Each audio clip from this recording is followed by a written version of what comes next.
we schedule a new session. So, okay, I think we can start. Maybe people come in the next minutes. Good morning, good afternoon, everyone. Buenas tardes, buenos días, buenas tardes. Tenemos a Doron, vamos a hablar en inglés, va a ser la presentación en inglés. Espero que no haya demasiados problemas para seguirlo. I think that your English is quite clear, and it's not going to be difficult to understand you.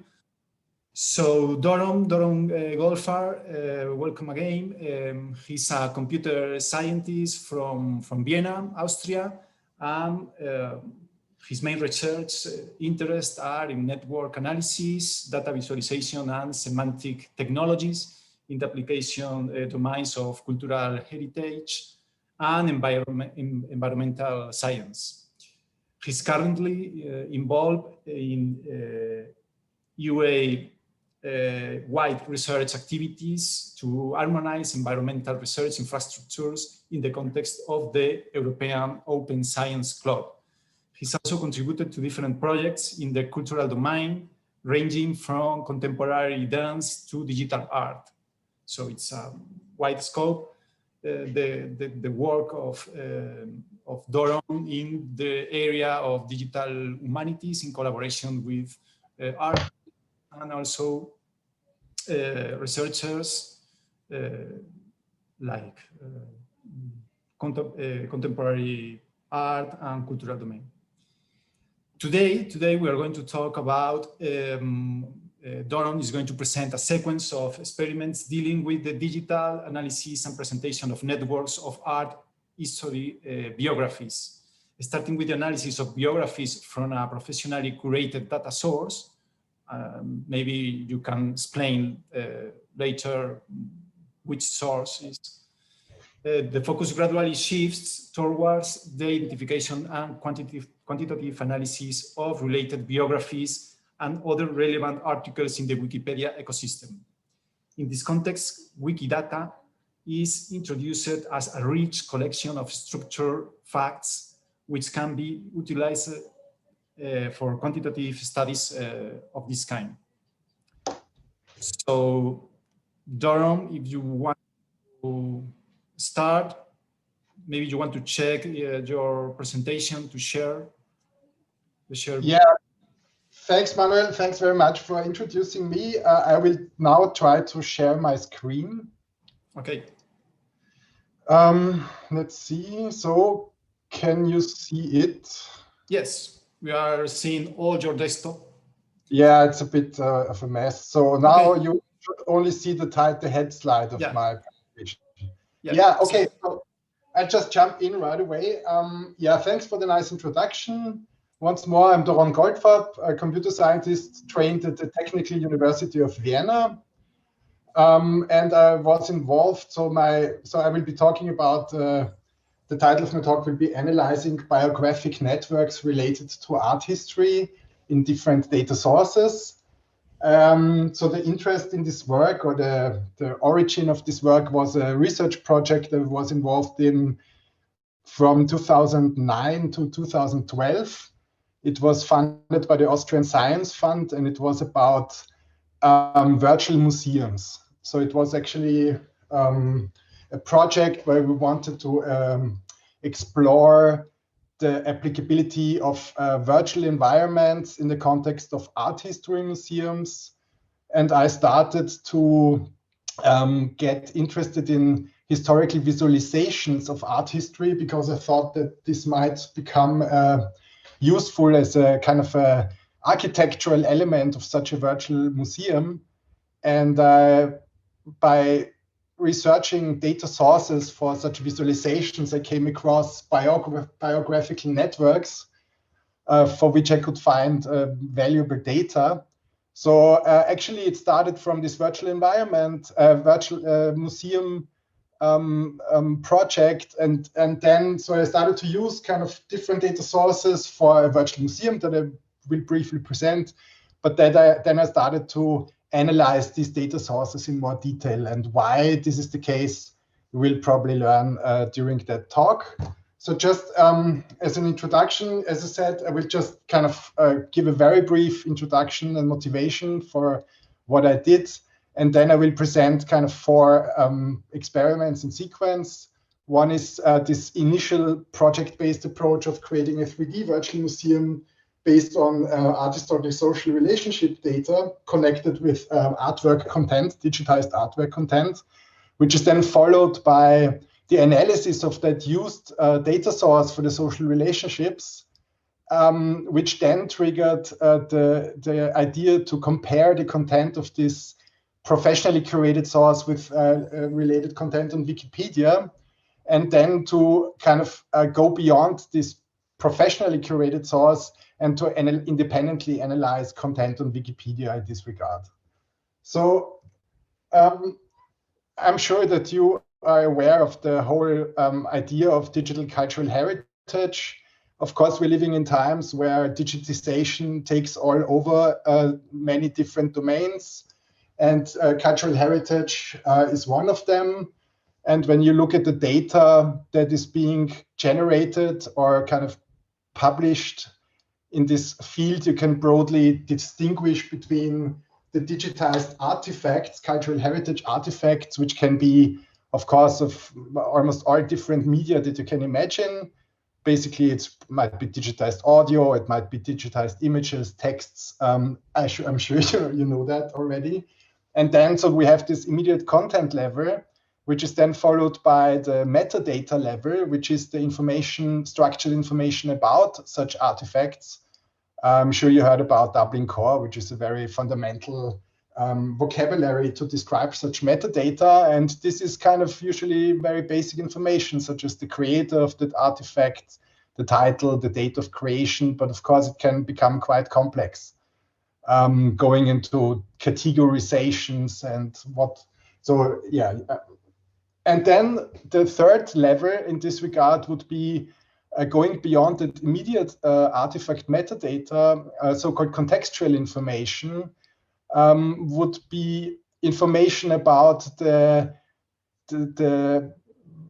entities that are involved in this artifact, such as when you take the creator of an artifact, you can ask further questions. Who was the teacher of that creator? Did he have any other relationships to specific places or other people? And so you can imagine this to be some kind of network and providing context to the immediate information attached to that artifact, placing it in a broader context, which can be historical or kind of geographical, but also just conceptual, for example, by putting it into some taxonomy or so.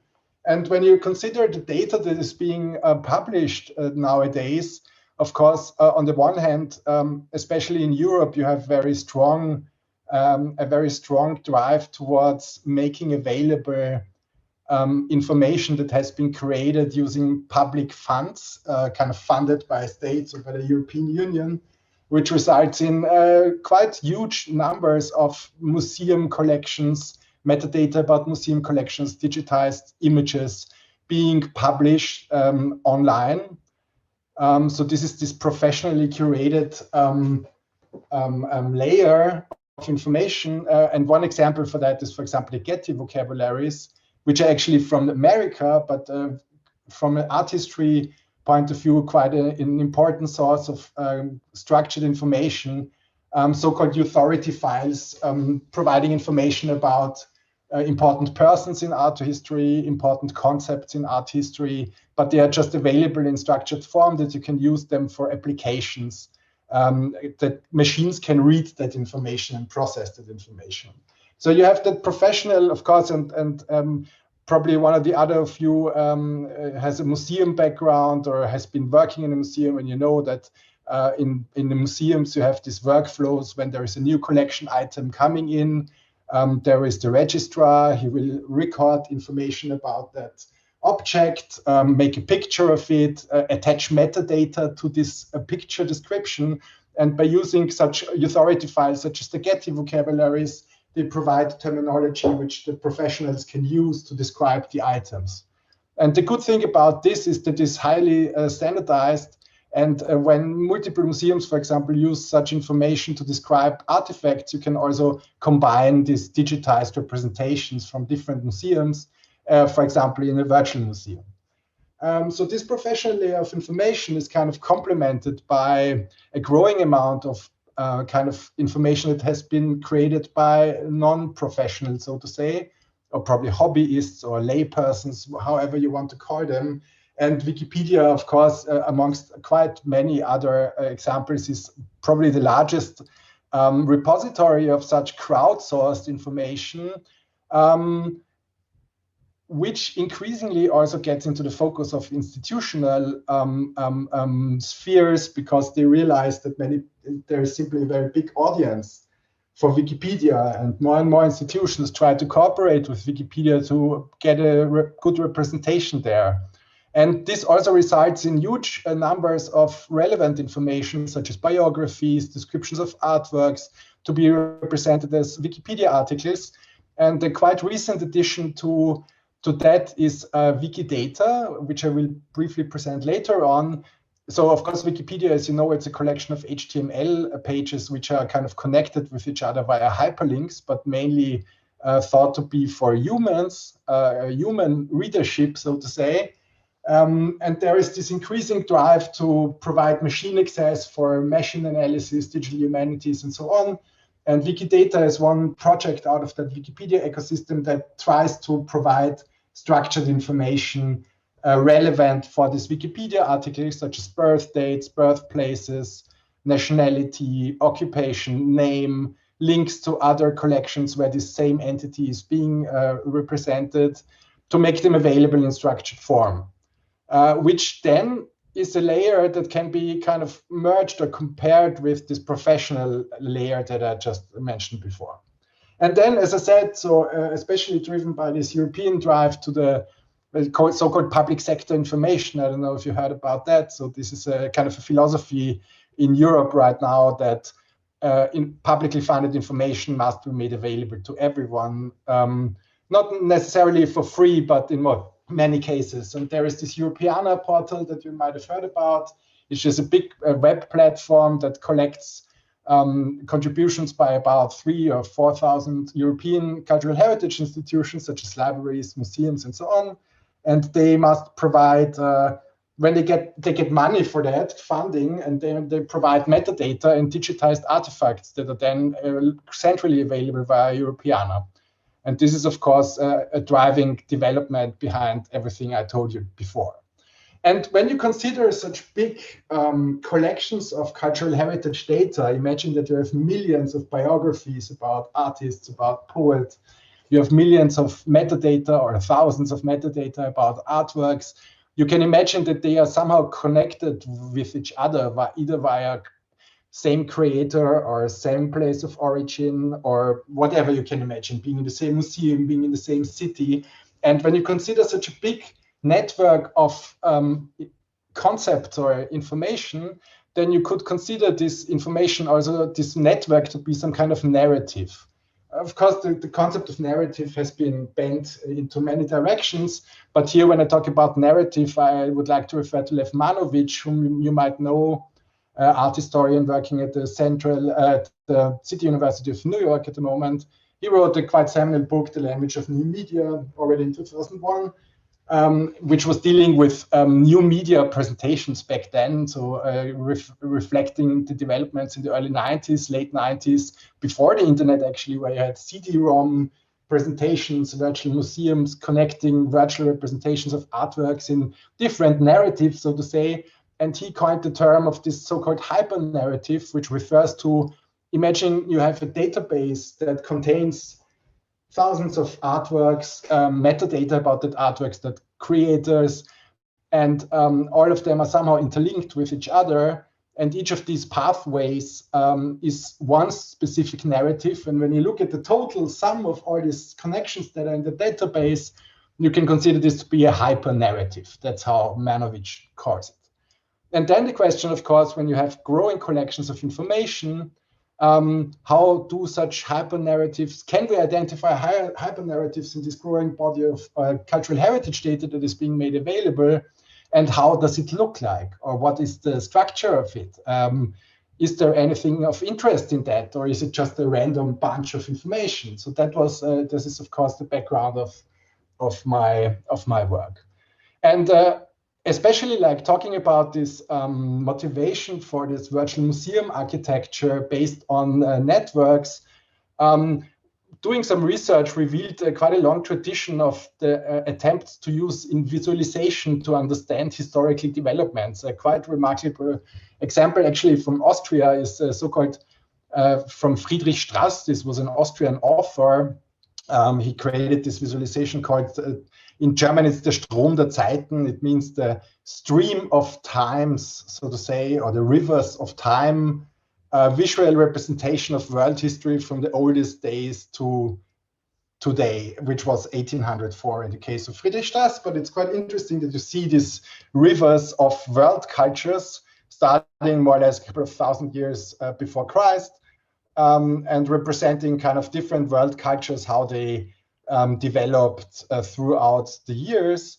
And of course, this yellow big river that you can imagine is represents the Roman Empire, how it kind of developed out of a small tribe, becoming this very big empire, and then kind of dissolving into a number of different streams that became today's kind of powers in the world.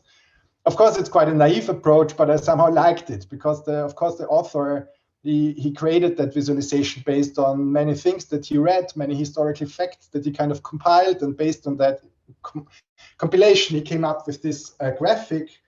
And it's quite nice. And the idea is, of course, how would can you create such a graphic from, because this graphic or this visualization is some kind of hyper-narrative of everything that this Friedrich Strass read or knew. And if you consider kind of huge digital collections, then, of course, probably a hyper-narrative that you derive out of that collection could look equally or differently. And you could use something like that probably also as a floor plan for a museum, for example. And then there was another kind of focusing on biography. Another very famous historical example is the so-called chart of biography, even earlier from 1765, created by a multi-polygraph scientist, Joseph Priestley, who tried to sketch a couple of, I think 2,000 biographies of famous persons organized by categories where the domains where they were active. So here you have artists, here you have poets, you have statesmen, warriors, clerics, and so on. And he tried to sketch the lifelines, kind of just the birth and death, the period when these people were alive. On this kind of structured map. And it was quite interesting that you see, for example, very different densities across the ages. And one remarkable thing for artists is that you have this cluster of Greek artists, vase painters, sculptors, and so on from the ancient times, followed by a smaller one from Roman times, and then followed by a long, more or less, time which represents the Middle Ages, where there is not much known about artistic output, which just started to emerge in the beginning of the Renaissance, where you have suddenly some artist names popping up. And this is quite interesting because, of course, that structure of the available information represents specific developments across history. And then when you jump into more detail into existing historical approaches to represent art history in visual form, which was based on this idea to create a virtual museum based on information visualization, you can come up, identified a number of very interesting examples available in the literature. So I didn't do any archive research, so there have been books written about the topic already. And this one is a nice one. Of course, when you think about art history, very often the idea comes boils down to genealogy. Giorgio Vasari, one of the first artist biographers, a very important source for Renaissance artists. He created some kind of genealogy of Renaissance artists. And this idea kind of repeatedly pops kind of emerges when you consider art history visualizations across the centuries. So the example on the left side is from the early 19th century, representing an attempt of a German painter school to create to refer back to their founders, which is the trunk here, and then how their styles and their kind of collaborations emerged. So this is kind of this tree metaphor, and here probably one of the most famous visualizations of art history developments is the so-called Cubism in abstract art poster by Alfred Barr, which was used for a very famous exhibition in 1936. It was more or less an attempt to introduce modern art to the American audience. And Barr was a kind of a pretty formal art historian. He kind of tried to really more or less quantitatively describe almost the influence between various modern art styles using that network visualization. So, and you can see that this mainly based on so-called isms, these movements which are kind of detached from the personal artist, as it's here still in this genealogy, you have artist names, and here it's more kind of anonymous. Although you can still see that the roots of this development are still very famous names, of course, from the early modernism. And the idea of the diagram was that the idea of Barr was that modern art develops into two main strands. One is this geometrically abstract art, which is more like Mondrian, for example, is a very strict form, and then so-called non-geometrically abstract art, which is more kind of Jackson Pollock, more wild, less formal, so to say. So that was his idea, but he also created an exhibition that was more or less based on this model of art history development. And it has been, it's still an ongoing discussion because it somehow shaped the perception of modern art until today.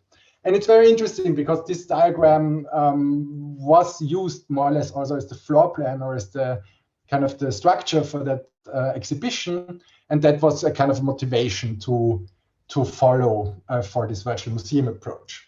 And here, so the idea was also that, so when jumping into this virtual museum concept, there was the idea that you don't, usually when you consider online exhibitions, you will have artists and artworks shown together. Kind of, you have artists and you have their artworks, and you will search for an artist and you will get presentations of his works.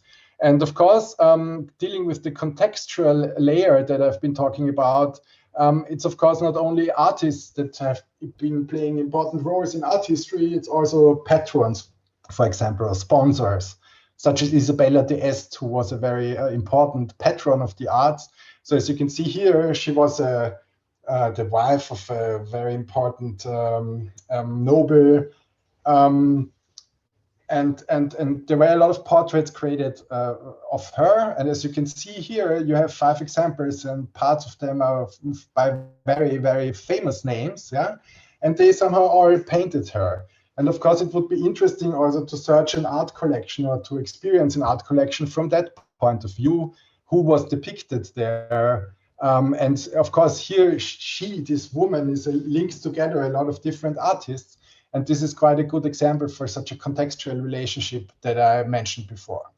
And the idea was that you can use such biographical relationships for virtual art presentations.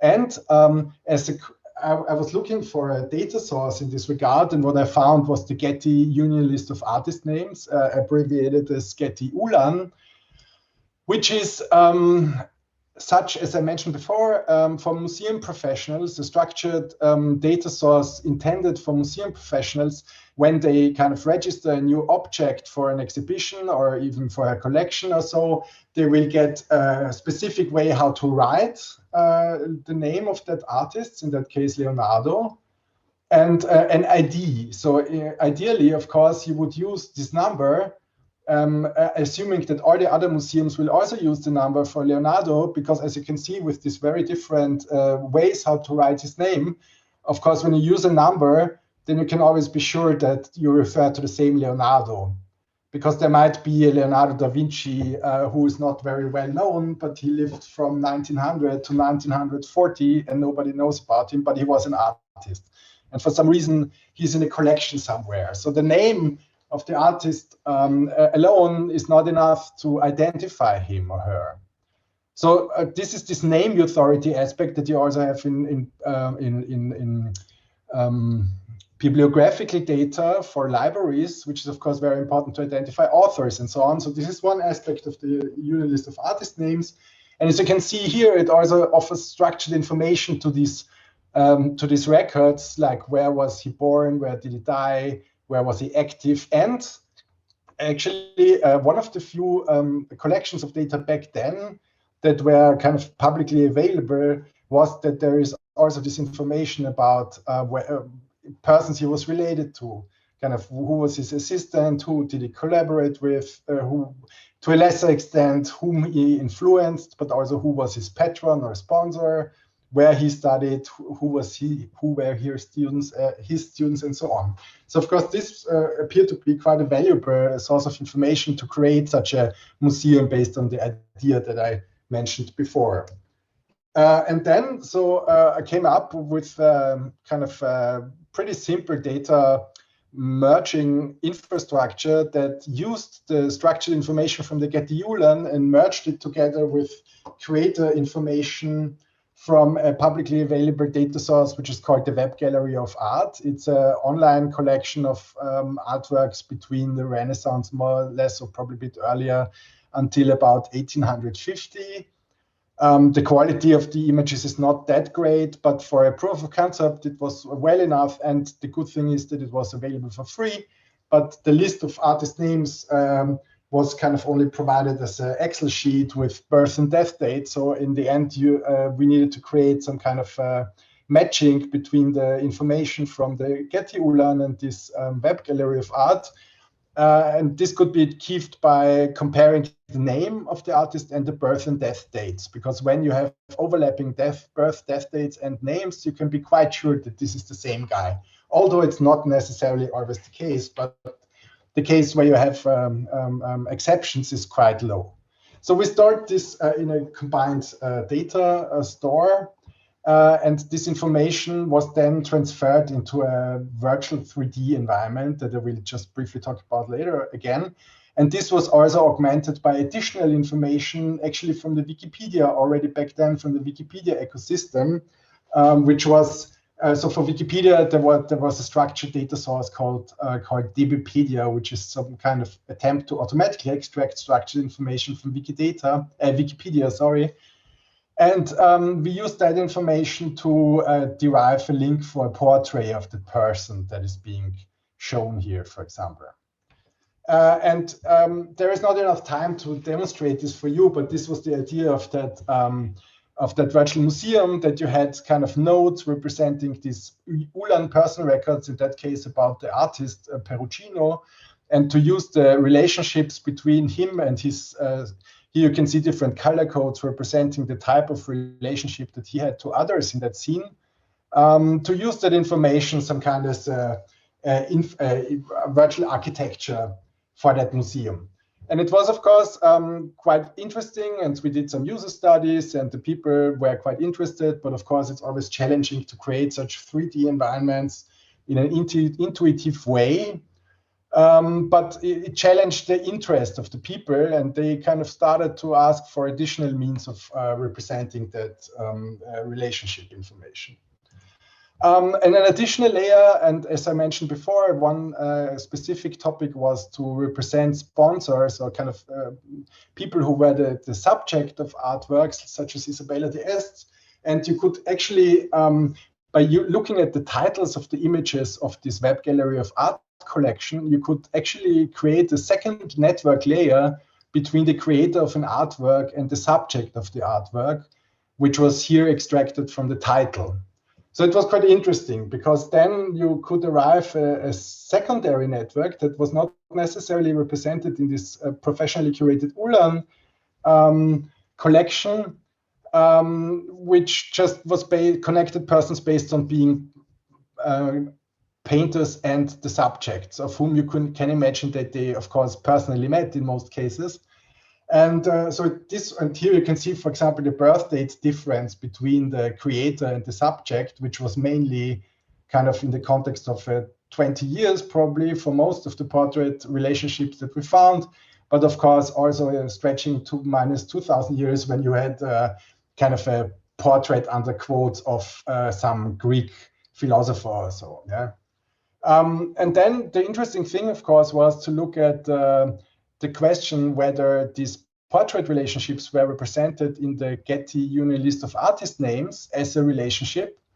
And looking at this, we found actually a couple of relationships between artists and subjects that resulted in more than one portrait. So the Charles I, the King of England, for example, he was obviously one who had many portraits created by Anthony van Dyck.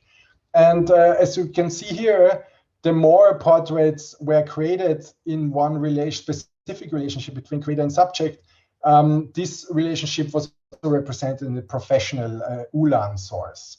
But when you had the majority of cases where you just had one creator and one subject pair, actually the percentage of matching relationships in the Ulan was rather low, which was interesting, because you can kind of imagine that it should be quite complete or quite rich, especially when dealing with such broad art history collections. So this raised the questions on, is the Ulan complete? What kind of information is embedded there? And especially also seeing that there were different nationalities of the creators and the subjects. And you had some, basically, of course, mainly Italians painting Italians and so on, but also kind of exceptions. To look at this from that angle was another interesting question. So yeah, the result of this first virtual museum experiment was that this social network view was basically of interest to users, but that advanced features of the 3D world were not that easy to understand and navigate. And a problem of the Ulan and the web gallery of art in general was to see that the more recent an artist or an artwork is, the less it is covered. So the coverage of Renaissance and Baroque artists and artworks, availability of digitized artworks is very high. And the more you get into contemporary times, the more sparse it gets. And related to digitized artifacts, it's of course a big issue is copyright, because as you might know, there is this, the author or the creator of an artwork or a text, whatever, must be in most countries of the world, must have died 70 years before you can use this content for free. And in many cases, somehow some people inherit that and you cannot easily access it, but you can really see it in available artwork collections that usually they end in the year 1850, because only until then you can be quite sure that the author or the creator of that work is dead already for 70 years, which is of course of a pity, but there was a big interest of the people in more recent works, and they were not present there. But then, so the portrait relationships that I mentioned, they revealed gaps in the Ulan network. And so this opened a new view or an attempt to analyze the Ulan network data in more detail. And I will kind of skip many slides now because I think I'm getting too long. So we did some kind of analysis of the Ulan network itself. So of course you could see the percentage of males in this collection of artists was extremely exceeding the percentage of women. As you might know, of course, at least until the early 20th century, it was definitely a very male-dominated domain, which is, of course, also reflected in such data sources. So from that point of view, it's always quite remarkable to see that it's so male-dominated. And then when you look at the nationality distributions of persons there, for example, of course, it is dominated by Americans and British persons, which is no wonder because the Getty Ulan is coming from this Anglo context. So also from Anglo-American or British institutions who maintain that. And of course, the focus of that collections might be very strongly oriented towards persons from that cultural sphere, so to say. which is another remarkable bias that you find in data collections all over, of course. And you must keep that in mind when you use such collections for virtual presentations, for example, because you will transport that biases to the audience, probably without knowing it.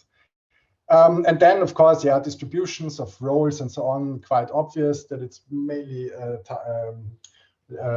targeted towards artists and so on.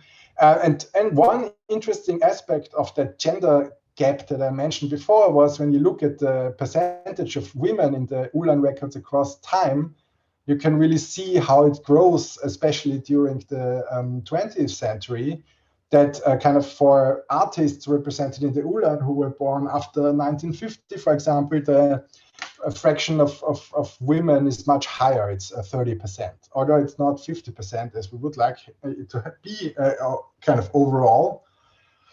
You can definitely see how the whole environment changed over the years. Yeah, so I will just skip that. So we looked at the Ulan network in general. We found that it is broken into different so-called components. So this is not all the, I don't know, let's say 50,000 people who are linked somehow with anyone else in the Ulan are kind of can be reached by everyone, because usually so this network is broken down into different islands, which are sometimes just consist of 2 persons.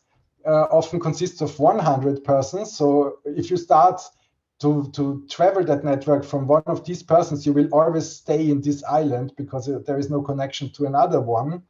But in general, such person networks, digital person networks, but also in real life, there is usually a so-called giant connected component, which has the majority of persons. And in that case, you can see that we have about 10,000 people in that giant component. And it was, of course, of interest to see whether the most famous persons of art history would rather be in the giant component or in the smaller ones. And I can imagine that you already guessed that probably this giant component will rather contain the famous people. So yeah, we looked at we did various statistics, probably not. So this is quite interesting because we looked at the age difference between people, connections between people based on the type of relationship. And it was quite interesting to see, for example, family relationships to be either connect persons which are almost the same age, such as brothers and sisters, or kind of parents and kids, where you have this one generation gap, about 33 years or so. And you can really see that family relationships, the distances between the birth dates of the linked persons, they really follow a quite interesting pattern that can immediately be referred back to the kind of relationship. And then in teaching learning is another interesting thing, because there you don't have this generation-wide gap, but it's a smaller one, probably 20 years. So the majority of teachers probably were 20 years older than their students, or a bit less. I don't know the exact number, but it's quite interesting to see such patterns emerge. Or patronage, it's even closer. It's probably 10 or 12 years age difference. So it's quite interesting that you can learn such things about looking at the relationship network from that point of view. And yeah, so we did rankings of artists. We found that the Ulan network is strongly dominated by French academists, kind of French artists who were also important teachers. And by being important teachers, they had sometimes 150 records linked to them as being their students. And when you take these usual rankings that you have in network, so the most important guy is the one who has the most connections, you will end up with rather, probably for a general audience, unknown people, besides Jacques-Louis David, for example, which were important professors in the French Academy. And here, but you can, of course, use very different ranking approaches in networks. And when you look at not the persons who have most of the connections, but probably the persons who are most central in the network, meaning that most of the paths between any 2 persons in that network would very likely pass that person, you suddenly find a lot of kinks there, which is, of course, remarkable, but also understandable, because the kinks, for example, were, of course, important patrons of the arts. And so by that, they, of course, played a very central position in this whole art history network that we were looking at.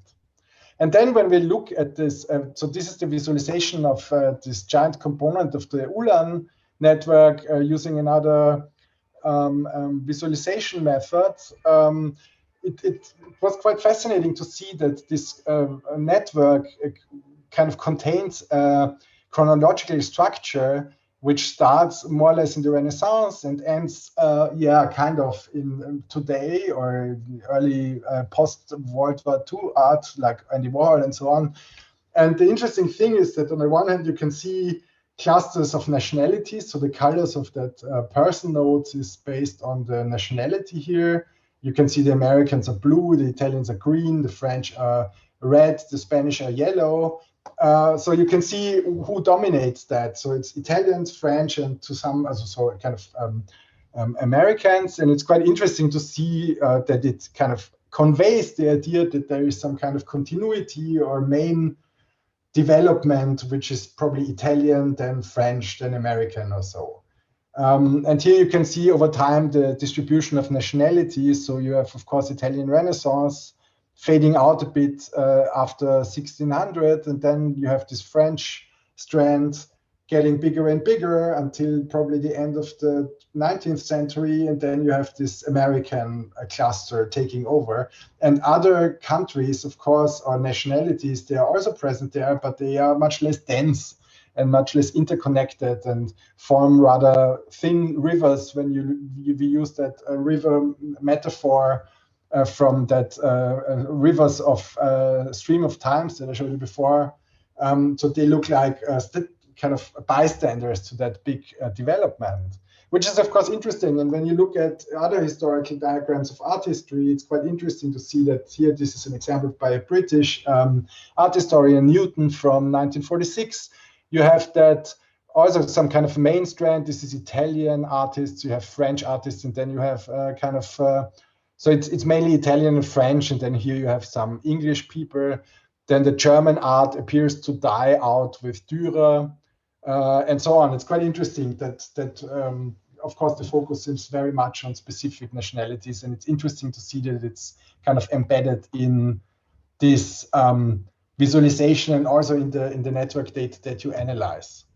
Then, of course, we could look at many other different aspects that I will not cover here. So yeah, the idea was we looked at this professional source. It had that structure being kind of some kind of nationalistic bias, of course. And the question was, how does it look like in other collections? And then the idea was to compare it with a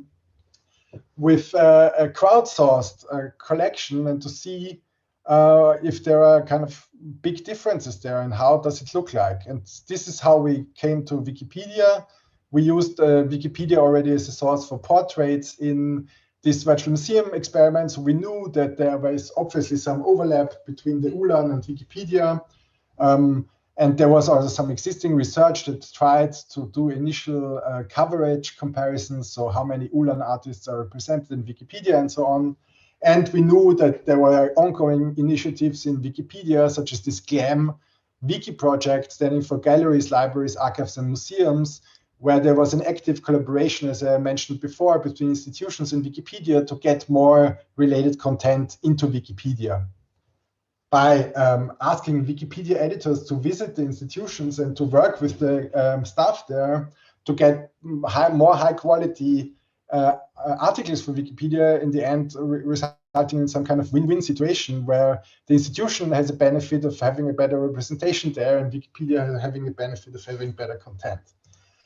So when you look at the article about Leonardo da Vinci, for example, you will find this narrative there that he kind of was apprenticed to this and that artist, and he was had colleagues there and there, and he had Francis I, the French king, to be a close friend.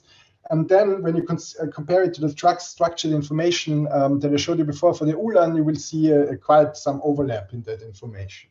And the question was to analyze it. I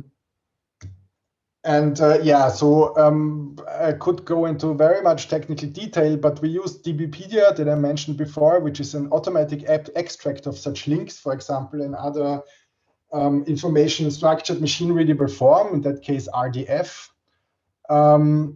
So you can take that information when I know the ID of Leonardo da Vinci in DBpedia, I can query for all the Wikipedia hyperlinks which are there in his biography to other persons in other Wikipedia biographies. And here you have a structured representation of that. So it's less expressive than in the Ulan, because here I just know that Leonardo was linked to Francis of France, and I don't know that he was his patron. But it doesn't matter for now for getting a broad analysis of these connections. So yeah, we used Wikidata to identify. So the question was to compare the Ulan with Wikipedia content, which means that we had to find a way how to identify biographies that are present in the Ulan and how they are also present in Wikipedia. And Wikidata that I mentioned before, the structured source, offered itself as a quite good source in this regard, because it contains a lot of references between the Ulan ID that I showed you before, like the 50,000 something for Leonardo da Vinci, where I can uniquely identify Leonardo and the Ulan. And it links via this Wikidata record, it links the Ulan with Wikipedia pages.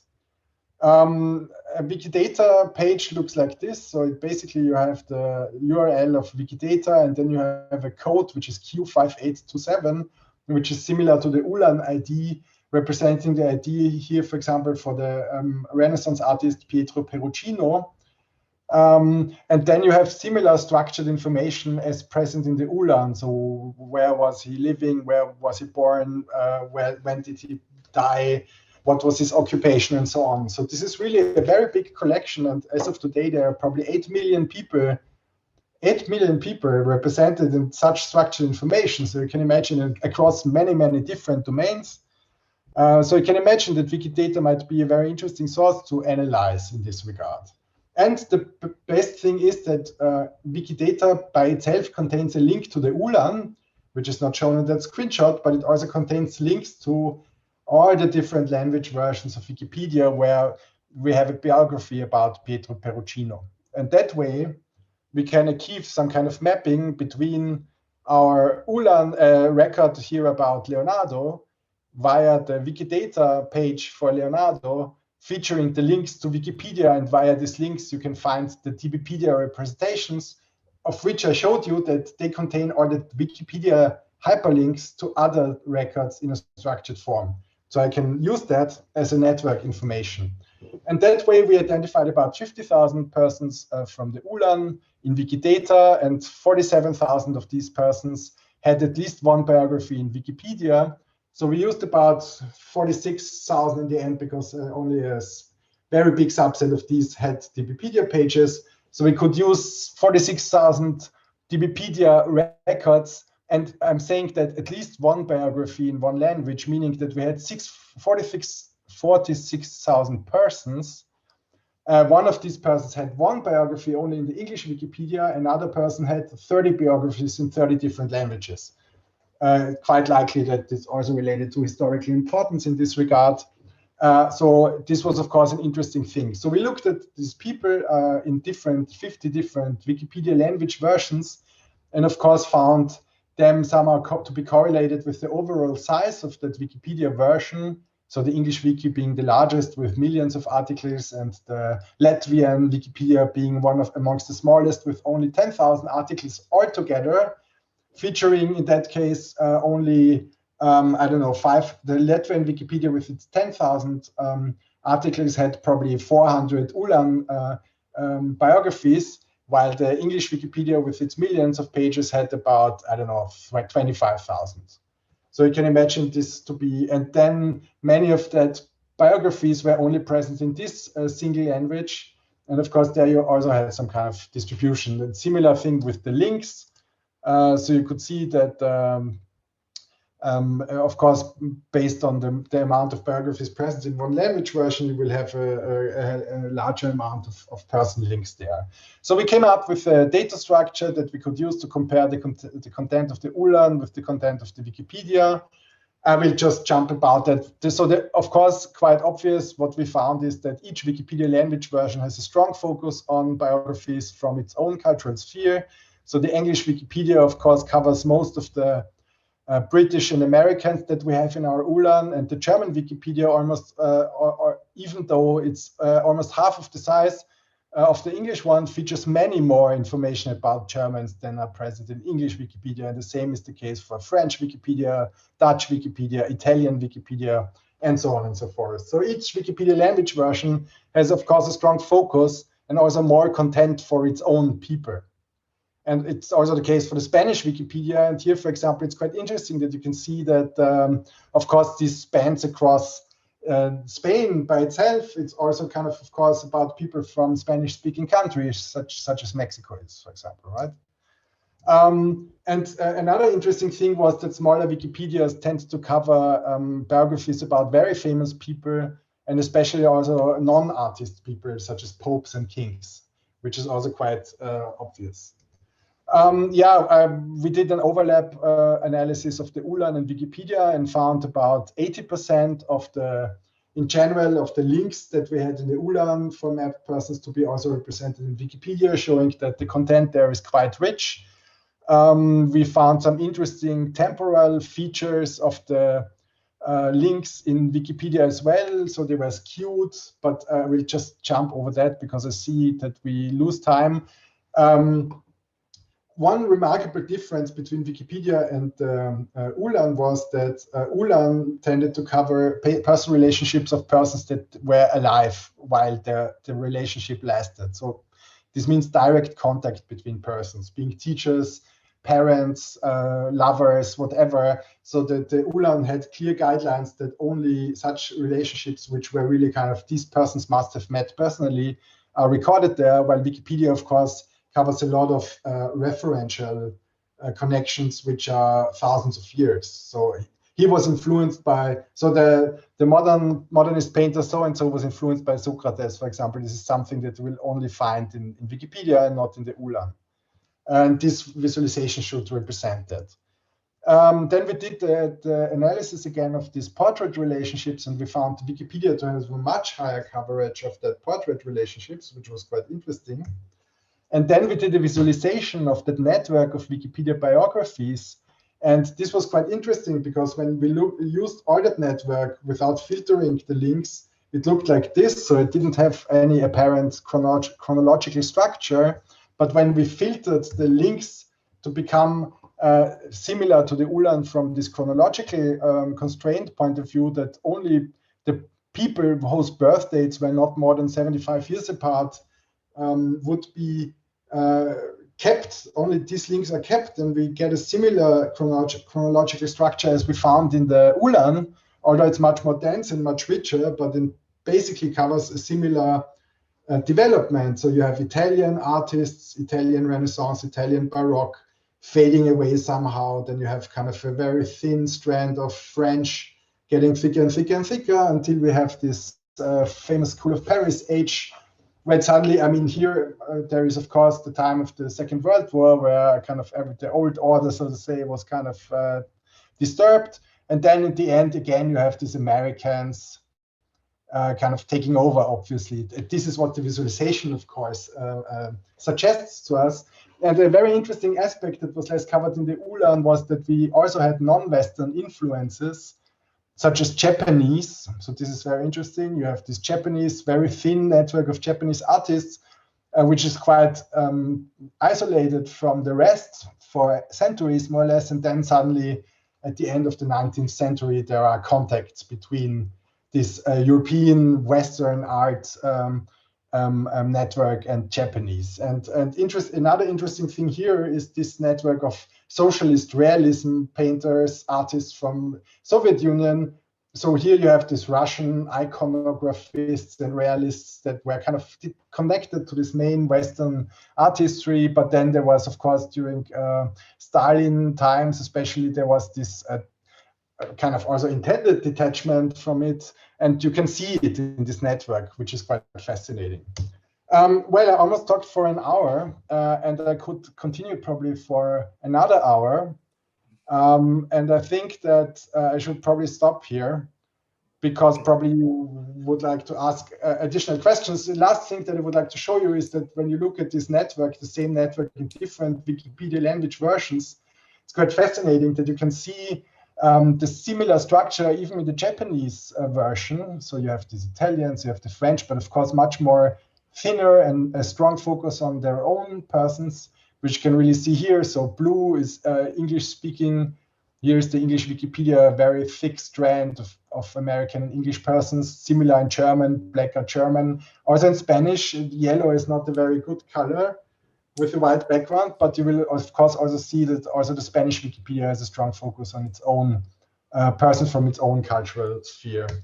Yeah, and this is probably another nice or interesting data visualization about art history development, which I found quite remarkable because it somehow had a very similar visual language than this. But this was interesting because this was a tool to describe that Barr, the creator of the Cubism and Abstract Art diagram, used to sketch the content of the Museum of Modern Art, how he conceived it, showing that American artists should, of course, be the spearhead of that, and Mexican, which is interesting. So he had a strong focus on North America, and then kind of keeping in this French influence, but gaining the rest of Europe only a very small kind of presence.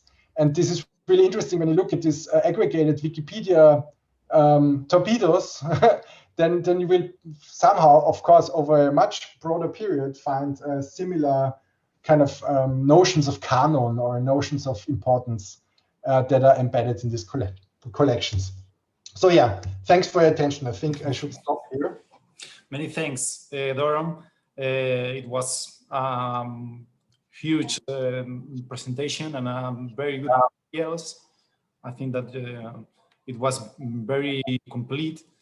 I think we can do a first turn of questions. Maybe if I have an echo of the, no. I'm going to stop your presentation. Okay, now it's stopped. Yeah. Okay. Nice, many thanks. So I don't know if any of you want to make any question to Doron about the work he has presented.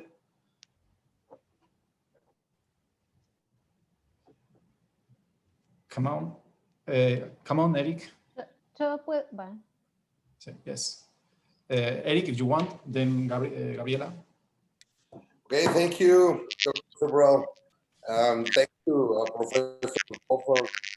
Honestly, I haven't seen this kind of works, and they're awesome. I really congratulate you on your work, and I really appreciate the time you are taking to sharing with us.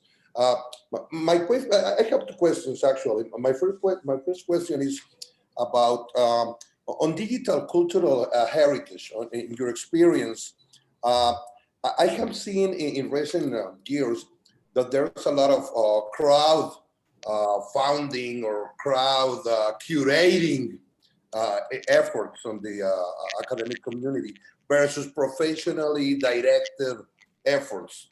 Being on your background as a computational scientist and on the digital humanities, do you think the trend will be more to crowd curating or towards professionally centered curating on the digital and digitized works?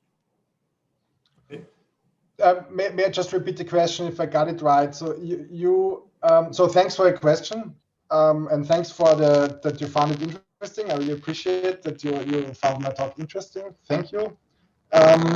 So you were asking if I think that in future crowd curating might become more important than professional curation? Exactly, Professor Goldfarb. Yeah.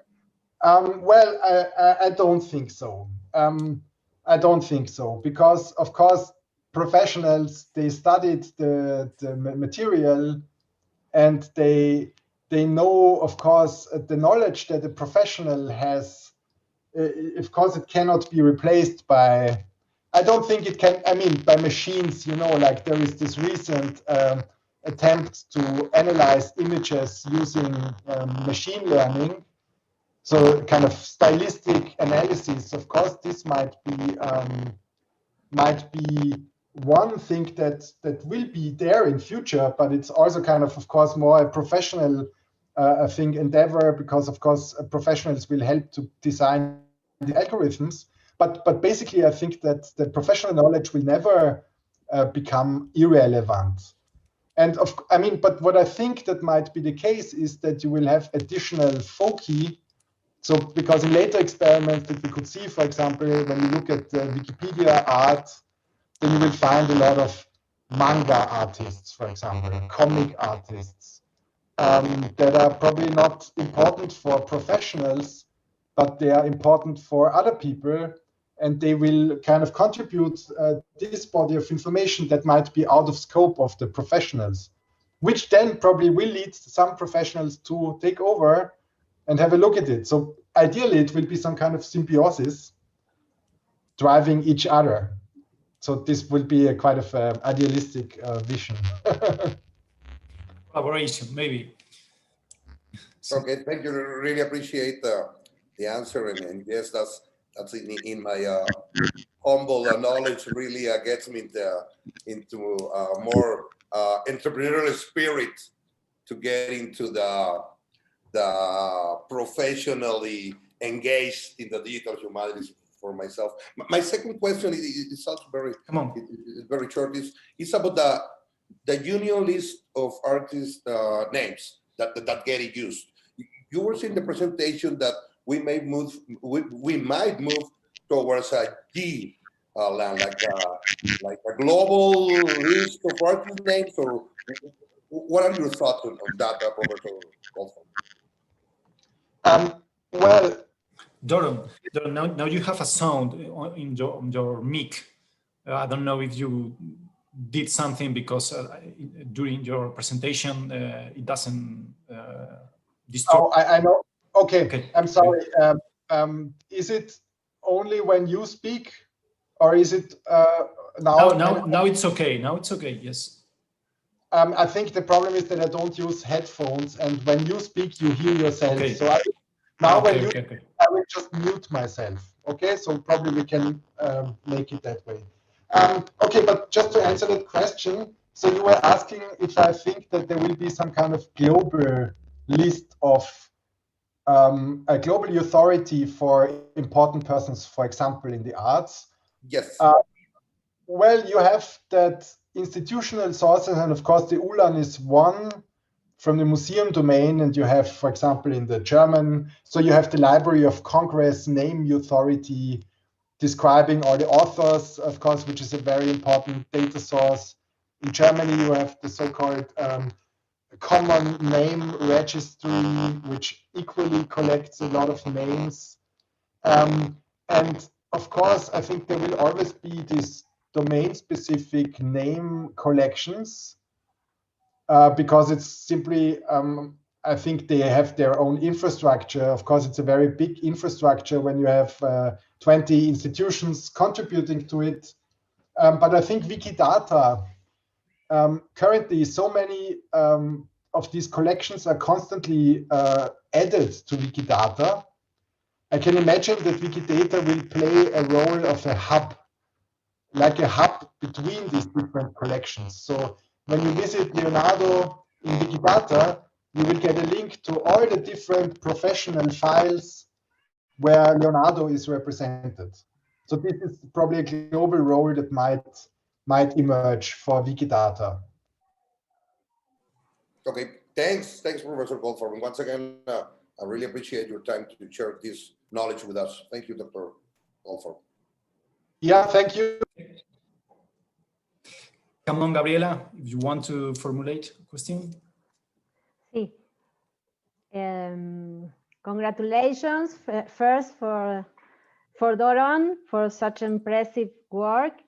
And well, as Latin Americans and Mexicans, I think that it's about us to contribute to a digitized view of the artwork in Mexico. and Latin American. And so I will ask to Doron if he has some advice of how to contribute to this, how to start in a very simple way, maybe exploring Wikipedia and Wikidata, and to, in some way, to turn out the so European map of the artwork. I think that Mexico have to be leader in building another view of Latin American and Mexican art, because if we don't do it, nobody will do it. Yeah, thanks for your question. Of course, so first of all, Wikidata, for example, is open to everyone. You can simply open wikidata.org and add the description of an artist. So you just, it's like Wikipedia. It's really okay.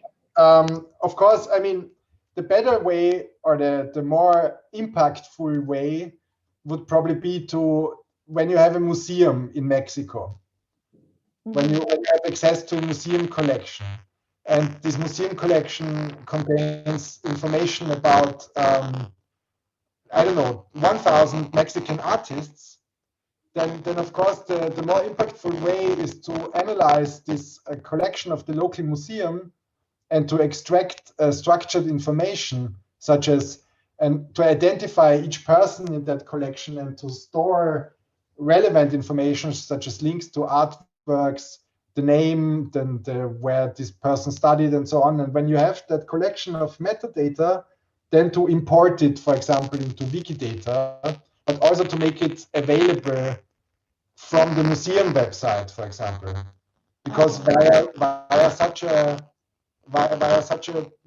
representation, it will be available worldwide. But actually, I held such a similar presentation a couple of years ago at the University of Guanajuato. So I don't know if you know Professor Reynaldo Thompson. I don't know if you heard about him. It's the University of Salamanca, I think. It's quite a couple of years ago, but they wanted to make some project.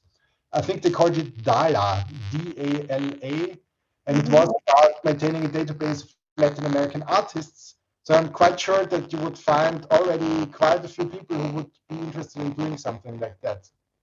So, but basically, I think the most important thing is to have a structured. You have a website of Mexican institutions, for example, where they kind of make the data available with their own description. So I think this is the starting point. And then when you have this, you must link it to existing collections, because that way you can kind of connect your information to all the others. And that's how you make it available. It's not only by publishing it, but I think also by interlinking your own information with other collections. I hope that I could answer your question somehow. It's quite complex. Like, we could talk for an hour about it, I think. Okay, thank you. Thank you a lot. Many thanks also, Gabi, Sweat, for your question. So I think that your example is very, very good, because you show overall, you show a workflow that I think that is very convenient for our course, because you show for the beginning your motivation, what were the roots of your project, your intention, and then how you gather the data, how you collect them, how to relate this data with from different sources, put it together, and then the visualizations or the results of your work. No, even you show. I think that it was very, very important also the comparison you did between the ULAN database and the Wikipedia database. It's a critical approach. I think that it's very convenient also for our research. I think that it's a good example for how to create a workflow and go trying to go farther in the way of your questions and how to interrogate the data to find relations to make wider the scope of your research. I have many questions also. For example, I think that one question that is implicit in your work is a question that I already had with Gaby Sweat also, which is the process of native digital data versus the digitization or digitalization of the data, which is you were able to capture data from analogical resources, which are the pictures and the artworks that you study, but also put it in relation with digitized data. I think that is a way to we are not forced to digitalize data to have to have this kind of relations. There are many ways, as you are explaining before, to get this approach. I think that it's maybe one of the goals of your research. So many thanks. Probably it will be a good idea if you could give us a very summary, a brief of the technologies that you use. I will be interested in. If you could give us now a very brief summary of the technologies that you need to get these results. Okay. Yeah. Thanks for your comment. Yes, you said that it's not necessarily nowadays required to generate the data by yourself. So there are so many collections there that you could harvest, but you would have to keep in mind how they were generated and by whom and so on. And you would, of course, the technological question is a big one. And so my approach, so basically the visualizations that I created were using, besides the 3D world, I really programmed it by myself back then with a game engine. It's called Unity. It's really like for writing 3D shooting games, but I used it for showing art history. But so the other network visualizations, they are created using Gephi. I think you already worked with it.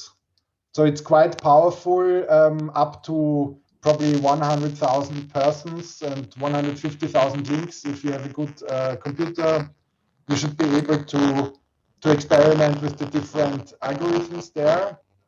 But for the analysis and for all the graphs, for these diagrams where you have quantitative comparison, I used R statistical language. Yes. And basically, I mean, in the beginning, I used kind of, I don't know how much you covered this database technologies, because right now it's getting another renaissance, the linked data and semantic web. I don't know if you already discussed triple-based representations versus relational databases. So it's getting very technical. But so the 3D Virtual Museum was based on RDF. I don't know if you heard about that. So it's about representing structured information in the form of simple triples, subject, predicate, object. But this would be another hour of talking. So, but this was basically RDF. But in the end, I stopped using it. So, but I used it for retrieving the data. So there is the Getty Ulan, for example, I will just look up, so I can show you a couple of things here. So when you want to access Wikidata, yeah, there is a kind of an interface where you can browse Wikidata, but there is also an interface where you can query Wikidata. And this URL that I just sent to you, it won't help you very much because you would need this language, this specialized query language, showing you how to use it. But when you go to querywikidata.org, you find a button examples. And there you can start. There are very simple examples. Show me all people who were born in New York City or so. Could you show just a little how it works? Yeah, of course, no problem. But before doing that, I wanted to show you that you can use, and the language that you use to query Wikidata, it's called Sparkle. Yeah. S-P-A-R-Q-L. I just write it in the chat. And the good thing is that you have the ULAN, the Getty ULAN is available. You can query it using the same language, which is good, of course. But of course, the representation of the data in the Getty ULAN Sparkle endpoint is different from the one in Wikidata. But when you know the language to query Wikidata in principle, but you need to know the IDs, that they are different and how they are connected with each other.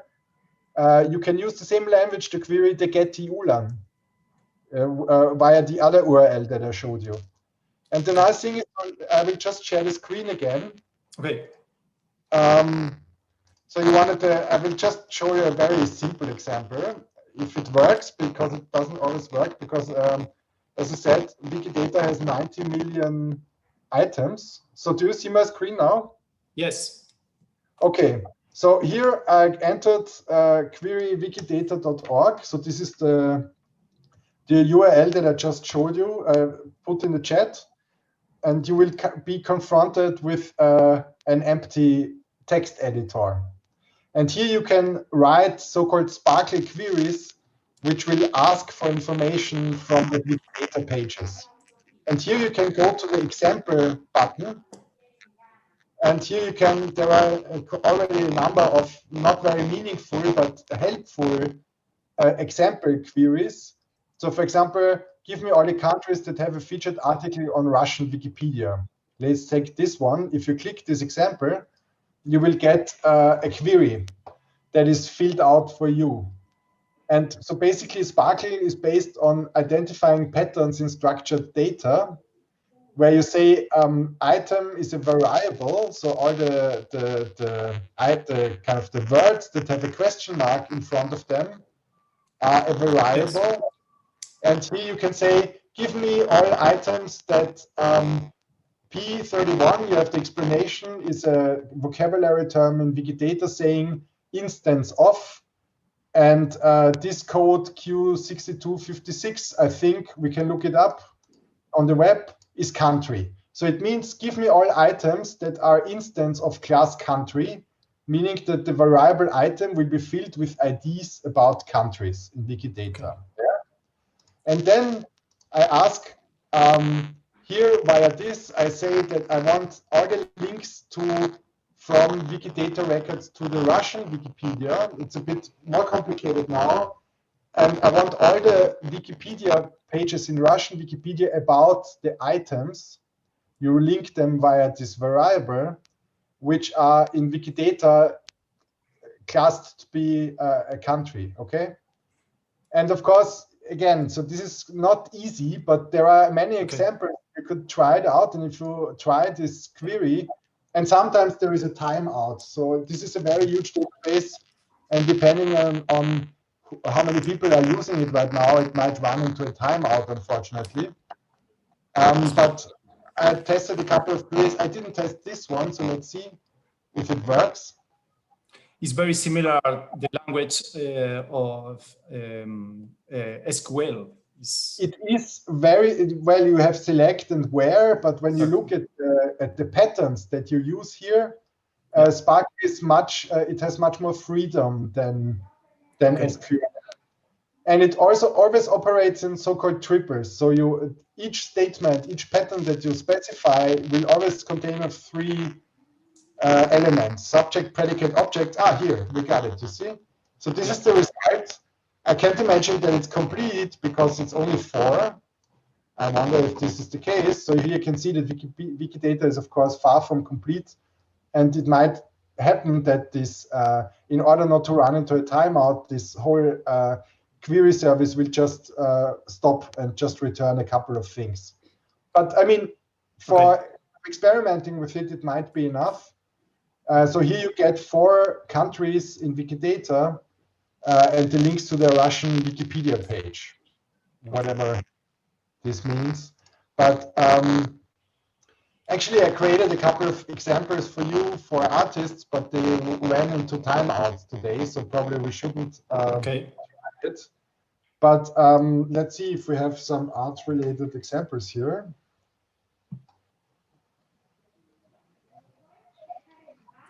And you created that? No, I didn't create it. This is a public example list. Okay. For the here, that's nice. Museums, Louvre artworks in display cases, for example. So here you can see. I mean, when you look at the Wikidata page, you should. That's something you must know. Of course, when you query something, you must always know the structure of the data that you're querying. And when we look at the biography, so let's take Leonardo. Of course, you will see that the information that is being collected about Leonardo, I will try to make it bigger. Is organized in, you have a subject, which is Leonardo with the ID Q762.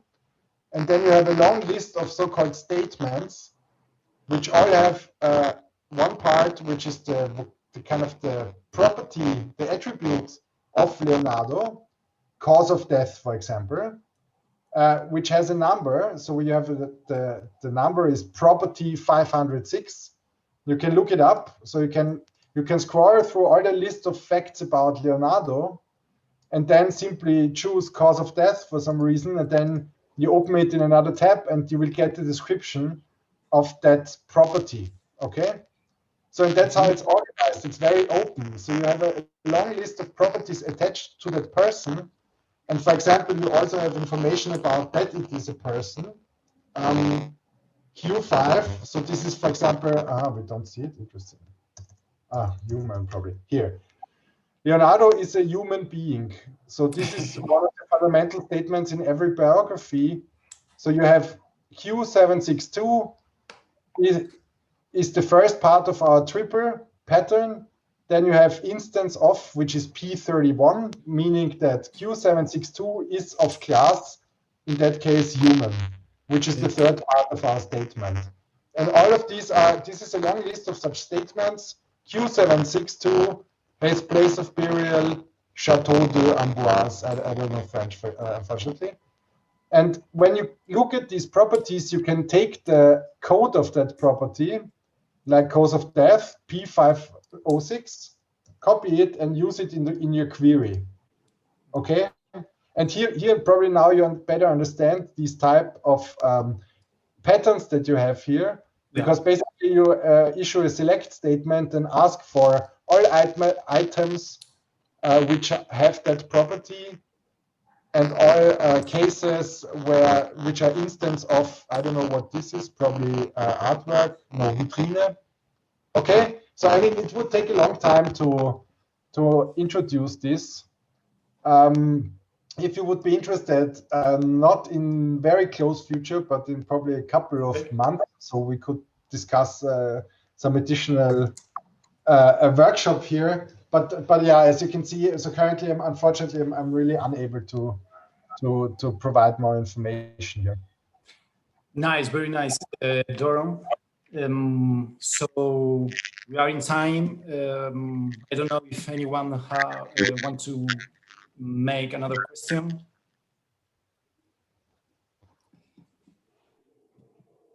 In that case, thank you again.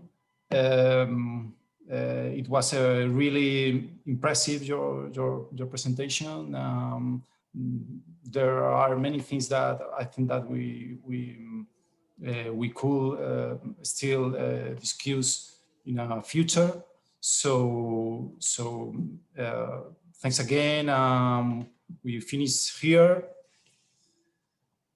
We keep in contact, Doron. Thanks very much for this kind invitation, and it was really interesting to talk to you, and I really appreciate your interest. I just give you my email address, so feel free, if you have any questions, just drop me an email and I will do my best to answer you as soon as possible.